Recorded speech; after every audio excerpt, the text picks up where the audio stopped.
So yan, washing machine na nangunguryente, sabi ng may-ari, dahil yung kanyang wirings dito sa timer ay nakatuwangwang, pati dito sa baba ay nakatuwangwang din mga ka-idol. Kaya ang pangit tingnan dahil ito kasing washing machine na to ay wala ng dryer, tinanggalan ng dryer sa nag-repair ng una. So mayroon lang dito, washing na lang, makina ng washing. Yung dryer tinanggal na, yung pinakamotor ng dryer. Ang ginawa sa nag-repair nito ay hinayaan dito yung mga wire na nakatuwangwang, pangit tingnan, kalayat. Tapos sa taas naman, yung kanyang timer dito sa taas, yung kanyang pinaka-wire ay nakatuwangwang din. Nakasaya dito sa kanyang sahigan. Kaya pag nabasa ng tubig, kaya nagkakaroon siya ng ground. Kaya ang ginawa ko dito mga ka-idol, yan, tinanggal ko yung kanyang mga wirings. Ayun o. Ayun o. Oh, ito yung mga wire mga ka-idol. Yan. Yan, tinanggal ko yung mga wiring para hindi pangit tingnan. Yan. So bali ang natira dito ay tatlo na lang. Itong wire ng ating ang kanyang timer, ito yung sa forward sa reverse, ito namang gray ay yung kanyang common. Papuntang linya isa yung line to ating to flat cord niya. Ayan. So ang gagawin natin dito ngayon ay mag-wirings tayo mga ka-idol. So hindi naman ito magano, di madali lang naman ito i-wirings. So ngayon dito muna tayo sa itong wire na motor na to. So bali itong white niya, ito yung common. At saka itong yellow, itong isa parang iba pagka yellow, parang pagka white. Yan, ito yung yellow talaga, itong isa ibang kulay. So ano yan siya, forward reverse yan. So ito namang maiksi, yung puti, yung common yan, nilagyan ko ng buholo. Dahil parang halos magkapareho na sila. Pero bago ko ito binuhol ay tinitest ko muna para malaman ko dito kung saan ang common. Pero ito naman yung common. Yan. So gagawin natin yan mga ka-idol or mga ka-viewers ay i-wirings natin yan. So itong dalawa na to, yan, papunta ng dito sa ito, dalawang linya na to. Ito kasi ay sa ano galing sa timer natin. So ayan natin yan. Yellow, tapos ito kasama din yung saan ba yun? Yung common nito. Ito, kasama yan sila. Dito. Yan, kita ba? Yan, kita lang pala. Saka dito. Yan, magkasama yan. Yun. Yan. Tapos dahil tapos na yan, itong common ng ating timer, dito yan nakakonect sa ito natin itap sa ano mga ka-idol, sa common ng ano, itong black line to. Ito ang pinaka line to natin. So yung common ng timer sa line pinaka line to.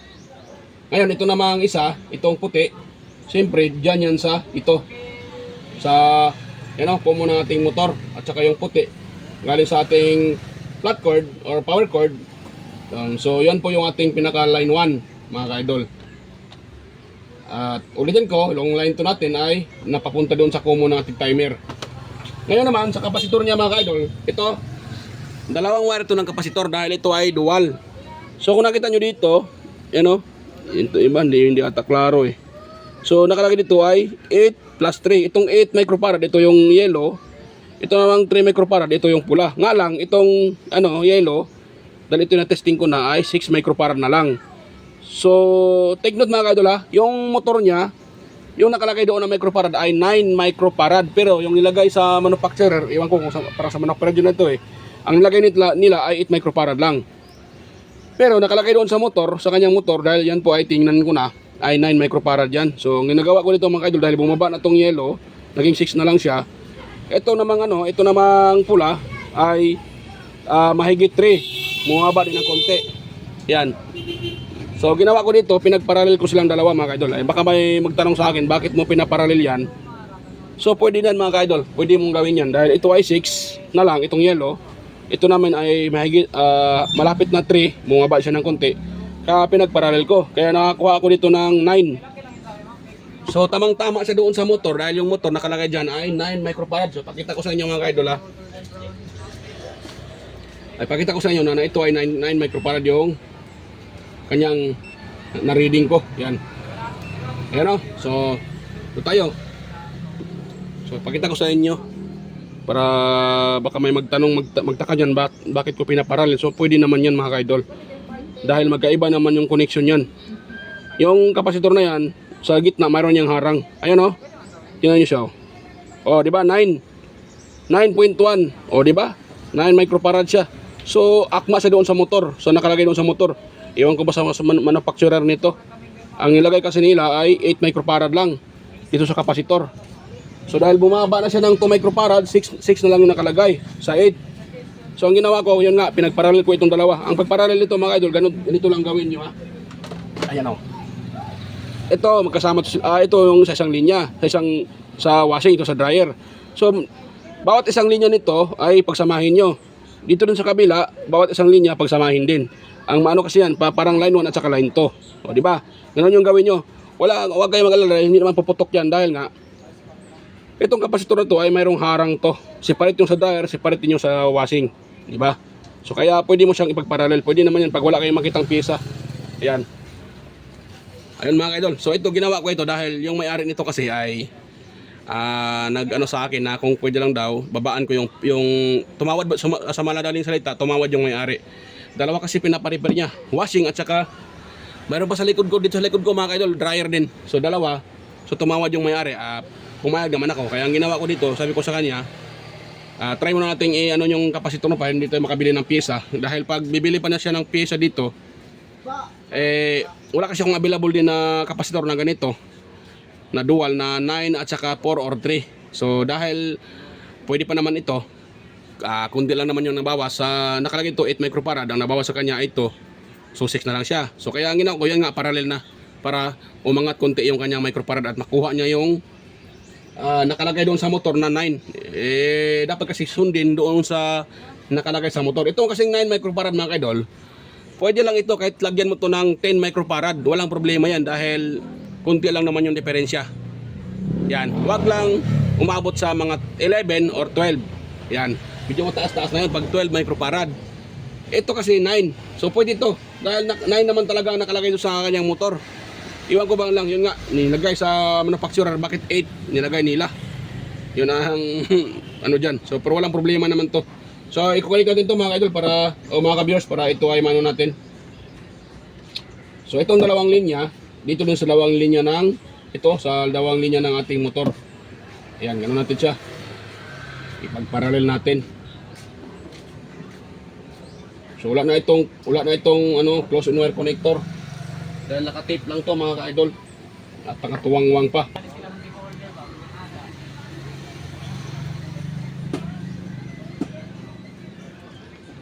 Yan. So, ngayon ito naman tayo sa kabila. Ito. Yan sa common yan. Andito tayo sa kabila. Dito. So, ang ano talaga nito, ang issue ay nangunguryente. Yan. Ang ginawa ko lang dahil napapangitan ako, binaring ko siya uli. Dahil doon sa taas naman sa timer, nakano na yan mga idol. Kaya na ko pa natapos yung nag-wiring sa ko dyan. Hindi ko lang nakuna ng video. Yan. So tips ko rin sa inyo, pag yung washing nyo ng kuryente, ang una nyo i-check mga ka-viewers ay yung kanyang ano, yung kanyang motor baka grounded. Tapos pangalawa nyo i-check yung kanyang gearbox. Lagyan nyo ng tubig yung inyong washing machine. Tapos huwag nyo munang hawakan na. Tingnan nyo kung yung gearbox ay may lumalabas na tubig, nagli-leakings kumbaga. Tapos pag wala kasi yan magli-leaking mga idol ay tatama yung tubig doon sa pinakamotor kaya nagkakos na ng grounded. Ayan. Yan. Pangatlo yung tingnan dito sa mga wirings niya. Itong power cord niya, pag ito ay nabalatan dito at lumabas na yung pinakatanso, nagkukos din niya ng grounded pag nabasa dyan banda. Kaya ingat-ingat.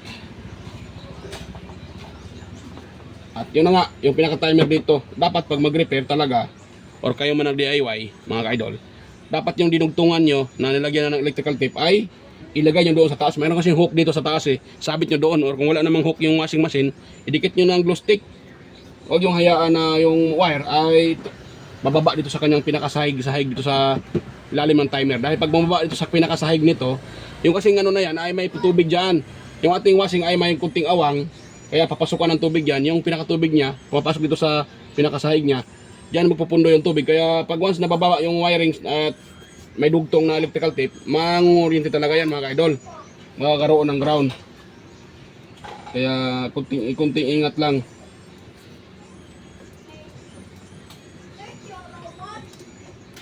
Yan. So, yan, tayo dito. Yan. So, ito naman, ay, lagyan natin ng, ano, plastic. Yan, wait lang muna. Kuha muna ako ng plastic, mga ka-idol, ha. Ito, pwede na siguro itong, ano na to, plastic na to, mga ka-idol. Ito. Para hindi lang siya mabasa ba, pag talsikan ng tubig. Konti lang naman to. Pwede na ito siyang plastic na to. Yan. Ang purpose nito, para hindi siya mabasa ng dugtungan. Kung sakaling matasikan sa ng tubig dito. Yun. O, diba? O, ganun natin. Yan dito. Yun o. Ganun natin. Tapos lagyan natin ng electrical tape or kung mayroon kayong cable tie, pwede din naman cable tie. So ako, electrical tape ko na lang ilagay ko dyan, mga ka-idol. Yan. Ayun. Tapos dito. Tapos itetestin natin yan, mga ka-idol. Itetest natin kung iikot ba, di ba mali yung pagka-wirings natin. Ayun. So okay na yan. O, diba? Ayun o, maganda na yung pagka-wirings, hindi na kalayat. Ayun o. Kita yung mga ka-idol. Ayun o. So hindi na siya pangit tingnan. So ngayon, tarating ano yan, paanda rin. So bago pa natin paanda rin, nagpapaalang ako, wala akong tsinelas. Nakalimutan mag-tsinelas. So yan, ito nga sa timer. Ikutin natin yung timer sa taas. So yun. Nahulog pala yung ano niya eh. Nahulog pala yung handle dito, mga viewers. Nawala yung handle. So ito na muna yung gagawin ko. Sana kayang handle niyan. Bakit nawala?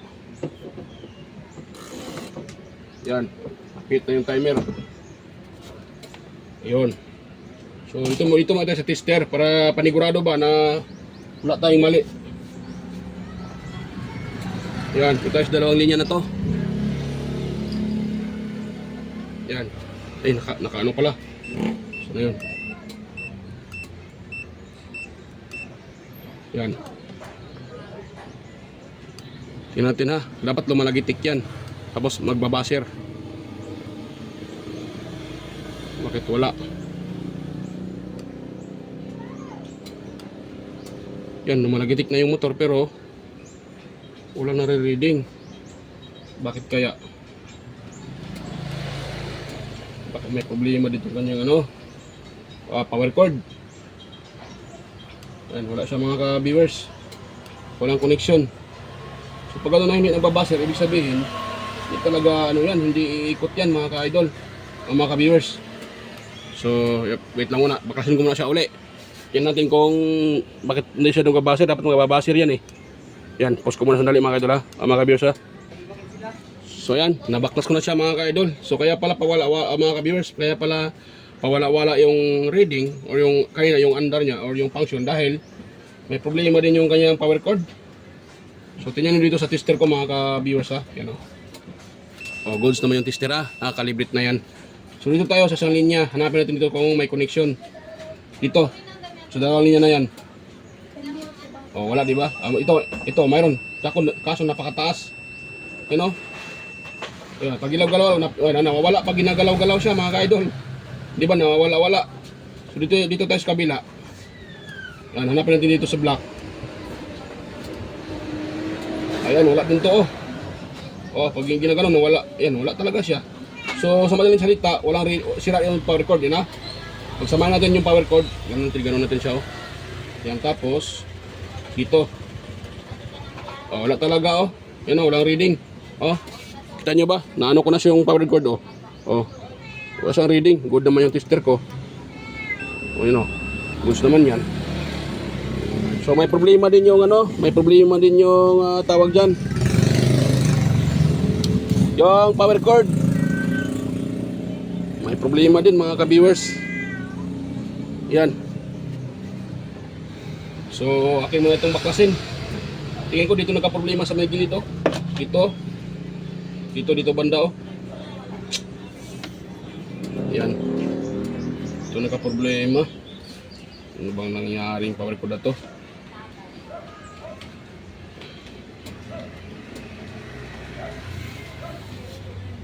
Dito may electrical tape. Ito kasi ay tinginan ko na kanina.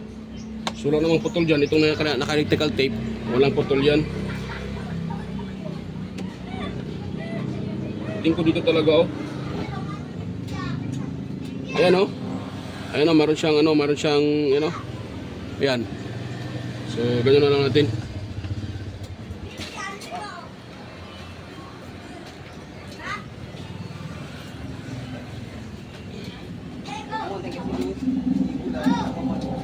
Yan.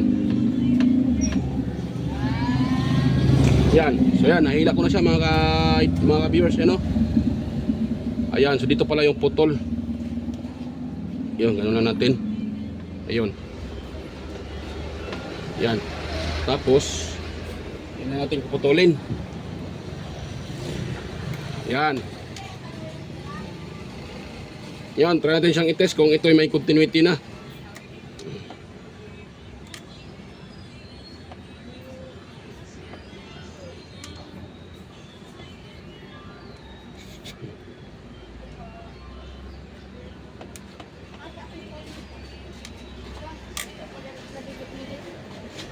Yan.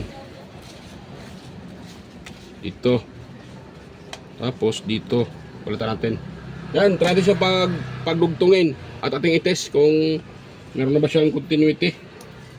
At kagwang na.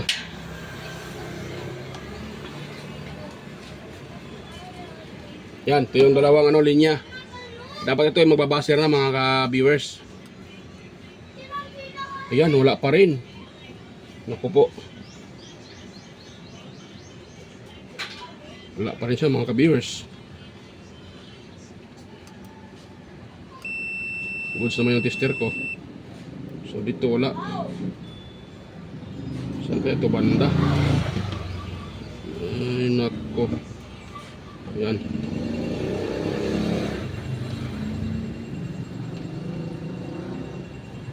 Yan, dito tayo. Wala, dito. Wala din. Parang power cord talaga. Ano? Parehong wala. Dalawang linya siya. Parehong wala mga ka-viewers. Ano? Yan.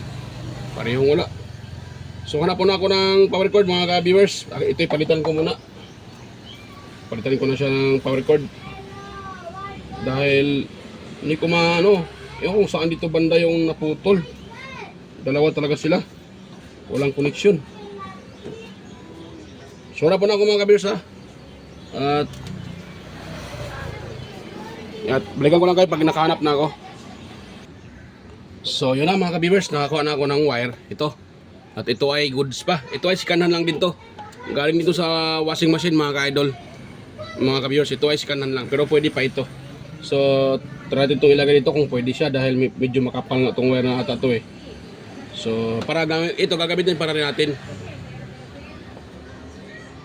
Tingin ko parang hindi ata ito di ba kapal, ay papasok lang pala.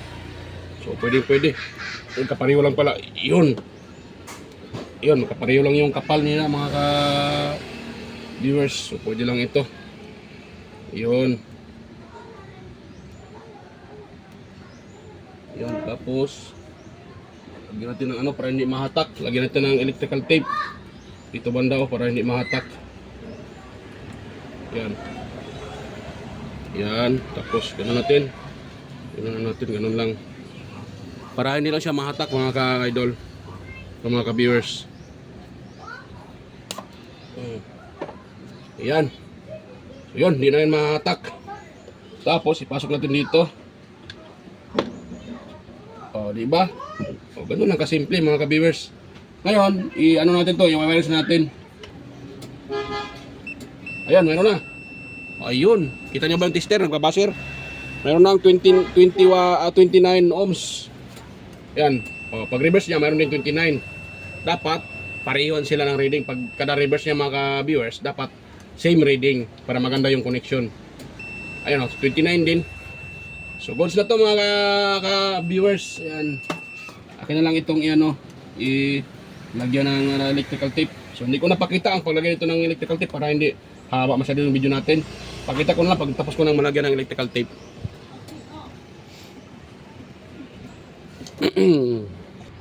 So yun mga ka-viewers, tapos ko nang ma-wiring, you know. Yun na yung pagka-wiring niya. So okay na siya, hindi na siya magulo tingnan. At hindi na nakatuwang-wang yung mga wirings dahil madami kasi yung wirings noon dahil sa kanyang galing sa spin timer at saka sa motor ng dryer, kaya hindi tinanggal yung wirings. Kaya tinanggal ko na lang para hindi pangitin, at tatlo na lang yung nakalagay dito. So dito naman sa problema niya, andito, tingnan nyo, wala na, di ba? Wala nang wire dyan. Dito kasi nakatuwang-wang yung mga wire ito. Ito yung mga wire. Nung lumalapat dito yung wire na dinugtungan, dahil dyan sa kanyang sa kanyang timer. Yan doon, yan timer doon sa yan timer. So ngayon wala na dahil nasa taas na yung yung wire. Nilagay ko dito banda. Naka na yung mga wire diyan para hindi nalalapat diyan sa baba. So yan, okay na yan mga ka-viewers. Dahil ang problema lang naman nito ay nangunguryente. Dahil doon nga sa wire, dito, nakalapat dito yung wire.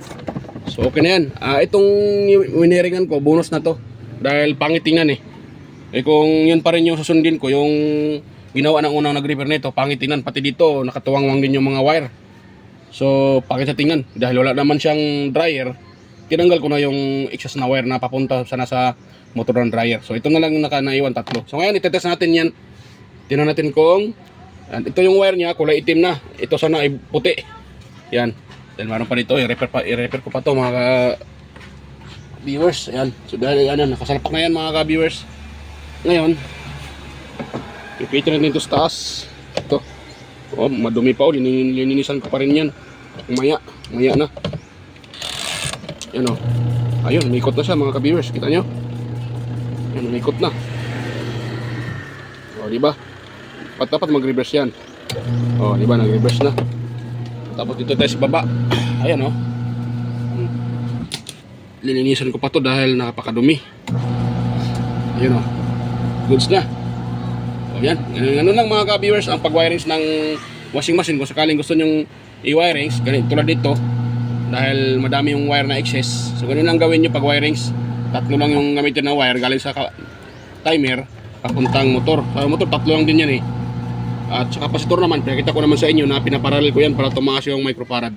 Siya lang dito lang mga ka-viewers, at kung sa tingin nyo ito nakatulong sa inyo, so huwag kalimutang mag-like, share, and pakisubscribe na rin mga ka-viewers. Lalo na sa mga bago pa lang na napunta sa aking channel, yan, baka pwedeng pasubscribe mga ka-viewers, at pakipindot na rin yung notification bell, lagay sa all para kayo ay ma-notify tuwing may bago tayong upload. Ayan. At salamat din pala sa mga silent viewers, organic viewers, sa mga sumusuporto at nanonood sa aking mga upload. Maraming salamat sa inyo. Maraming salamat sa inyo mga ka-idol, ayan, mga ka-lods, mga ka-master, ayan. So maraming salamat sa inyo suporta na rin at panonood. Ayan. So hanggang dito lang, at bless us all po. At kita-kita tayo ulit sa aking next na mga upload. So yan, bye-bye po mga ka-viewers.